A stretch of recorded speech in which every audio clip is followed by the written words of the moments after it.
Pourquoi y a-t-il autant de coupures? Coupure d'eau encore ce matin? Voici pourquoi cela arrive. Et ce n'est pas une fatalité.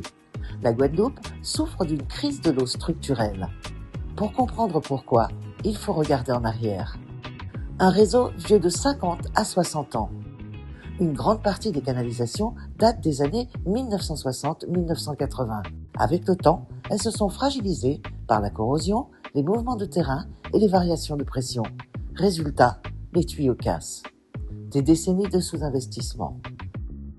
Pendant longtemps, faute de pouvoir reconstruire tout le réseau, on a dû gérer les urgences, réparer la casse du moment, organiser des tours d'eau, reporter les travaux lourds, car refaire intégralement un réseau enterré, ça coûte très très cher et ça prend des années.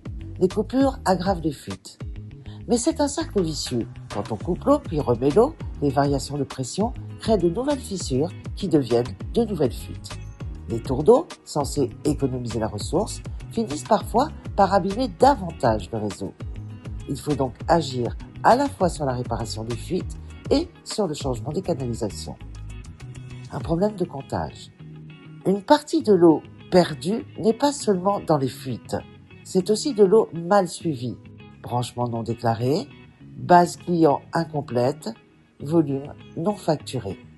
Aujourd'hui, on estime que 60 à 70% de l'eau produite peut être perdue avant d'arriver chez les usagers. Suivez les travaux du Congrès des élus le 24 juin. La question de l'eau potable en Guadeloupe, enjeux, perspectives et solutions concrètes.